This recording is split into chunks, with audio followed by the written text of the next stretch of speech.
कहते हैं एक इंसान को अपने जीवन काल में कई तरह की ज़िंदगियाँ जीनी पड़ती हैं। एक ज़िंदगी जब वो पैदा होता है वो होती है, और एक ज़िंदगी जब उसकी शादी हो जाती है उसके बाद की होती है। शादी के बाद इंसान के जीवन में कई तरह के बदलाव आते हैं, कई तरह के उतार चढ़ाव भी आते हैं। ख़ास करके लड़कियों के बारे में, लड़कियां जब शादी करके अपने ससुराल जाती हैं, वहाँ उनके लिए नया माहौल होता है, अलग अलग स्वभाव के लोग होते हैं, उनसे उनको तालमेल बिठाना होता है। कभी कभी ये तालमेल बैठ जाता है, मिल जाता है, कभी कभी ऐसा नहीं होता है, जिसके चलते लड़की की ज़िंदगी में भूचाल आ जाता है और उसको कई कठिनाइयों का सामना करना पड़ता है। आज की घटना भी कुछ ऐसी ही है। नमस्कार दोस्तों, मैं हूं संजीव और आप देख रहे हैं स्टोरी बाय क्राइम तक। आज की सच्ची घटना महाराष्ट्र प्रदेश के जिला भीड़ की है। यहाँ एक शहर पड़ता है अंबुजोगाई। एक बाप अपनी बेटी की शादी बहुत ही धूमधाम से करता है और वो विदा होकर अपने ससुराल जाती है। 2-3 महीनों का समय बीतता है और परिस्थितियाँ बदलने लगती हैं। अब उस लड़की को उसकी सास से दिक्कत होने लगती है। उन दोनों में कहासुनी होने लगती है, नोकझोंक होने लगती है। जब वो ये बात अपने पति से कहती है, बताती है, तो पति उसकी बात को अनसुना कर देता है और अपनी माँ का पक्ष ले लेता है। धीरे धीरे जब और समय बीतता है, अब उस लड़की के साथ उसके ससुराल वाले मारपीट भी करना शुरू कर देते हैं। कभी उसका पति उसको मारता है, कभी उसकी सास मारती है और कभी कभी उसका जेठ भी उसको मारता है। वो लड़की परेशान हो जाती है। अब मैं करूं तो क्या करूं, मैं कोई गलती भी नहीं करती हूं, तब भी ये लोग मुझसे लड़ाई झगड़ा करते, मारपीट करते हैं। तभी उसके दिमाग में एक ख्याल आता है कि मैं कुछ दिनों के लिए अपने मायके चली जाती हूँ। और वो अपने मायके जाती है, मगर वहाँ जाने पर उसका बाप भी अपने घर के दरवाजे बंद कर लेता है और कहता है मैंने तुम्हारी शादी कर दी है, अब तुम्हारा घर वही है, तुम वहीं रहो जाके, जैसा भी कुछ हो तुम उसका सामना करो। उस लड़की की माँ पहले ही मर चुकी होती हैं, माँ होती नहीं है। अब जब उस लड़की का बाप अपने घर के दरवाजे उसके लिए बंद कर देता है, वो लड़की बेचारी बहुत ही परेशान हो जाती है। इस परिस्थिति में वो करे तो क्या करे। वो लड़की अपने घर से थोड़ी दूर जाके एक जगह बैठ जाती है और सोचने लगती है ससुराल जाना ही ठीक है, पिताजी सही कह रहे हैं। मगर वो सोचती है कि अपने मन से नहीं जाऊंगी, वहाँ से जब कोई लेने आएगा तभी जाऊंगी। सुबह से शाम हो जाती है मगर उसको लेने कोई नहीं आता है। अब वो सोचती है अपने मन से मैं नहीं जाऊंगी, अगर जाऊंगी तो फिर से वही दोबारा होगा, वो अब उससे ज़्यादा होगा। वो लड़की परेशान होकर एक बस में बैठ जाती है और वहाँ से अंबुजोगाई शहर आ जाती है। इस शहर में उसको कोई ना जानता है ना पहचानता है। अब उसके पास रुपए भी ख़त्म हो चुके थे और उसको बहुत तेज़ की भूख लगी हुई थी। वो एक दो लोगों से मदद मांगती है, मगर हमारे यहाँ की एक सबसे कठिन समस्या ये है कि लोग मदद बाद में करते हैं, ज्ञान पहले देते हैं।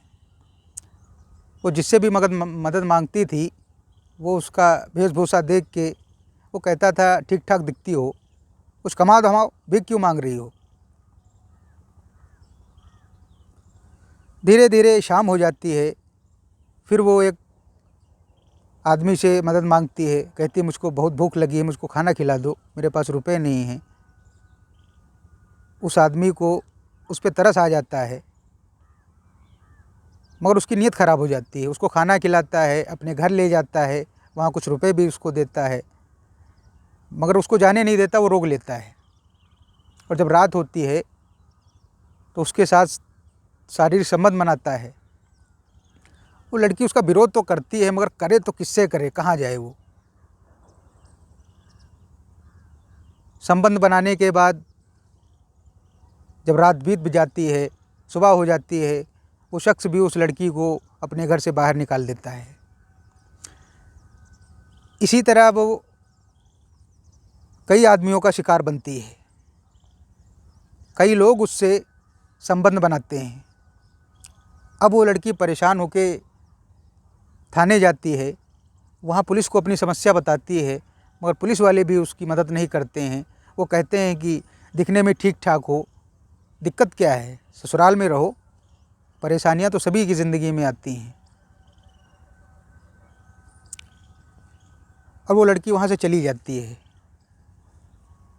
तभी उसी थाने का एक सिपाही होता है, वो बाहर जाके उससे बातचीत करता है और उसको विश्वास दिलाता है कि मैं तुम्हारी मदद करूँगा, और उसको अपने कमरे पे ले जाता है, उसको खाना वाना खिलाता है।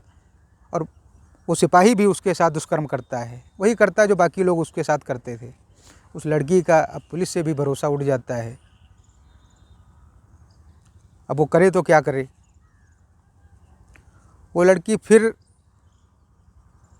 दोबारा से थाने जाती है। इस बार उसकी मुलाकात आईपीएस रामास्वामी से होती है, जो बेहद ईमानदार इंसान है।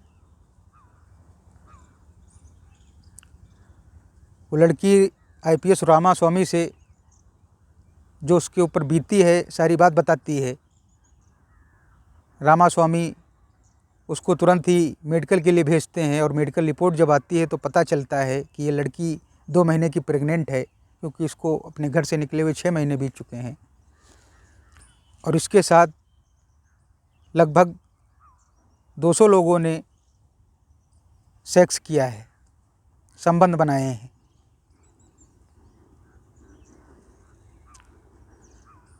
इस लड़की को वो ये विश्वास दिलाते हैं कि मैं तुम्हारे साथ न्याय करूंगा, और जिन जिन लोगों ने तुम्हारे साथ गलत किया है, कुकर्म किया है, मैं उन लोगों को सज़ा दिलवाऊंगा। इस लड़की को नारी निकेतन भेज दिया जाता है, और कोर्ट से ये परमिशन मांगी जाती है कि इस बच्चे को हटा दिया जाए, इसका अबार्शन कर दिया जाए, क्योंकि कोर्ट की इजाज़त लेना ज़रूरी है। उनमें से 12 लोगों की गिरफ्तारी हो चुकी है, बाकियों की तलाश अभी जारी है। रामास्वामी बताते हैं, कहते हैं कि जल्द से जल्द वो लोग भी हिरासत में होंगे। दोस्तों, हालात और मजबूरी का ये ज़माना बहुत ही ज़्यादा फ़ायदा उठाता है। इसीलिए कभी अगर आपको इस तरीके का कोई इंसान या कोई औरत मिले तो आप उसकी मदद ज़रूर कीजिए। इस वीडियो के माध्यम से मैं आपसे यही कहना चाहूँगा। मिलते हैं अगली सच्ची घटना के साथ। तब तक के लिए आप सतर्क रहिए, जागरूक रहिए, हंसते रहिए, मुस्कुराते रहिए। जय हिंद, जय भारत।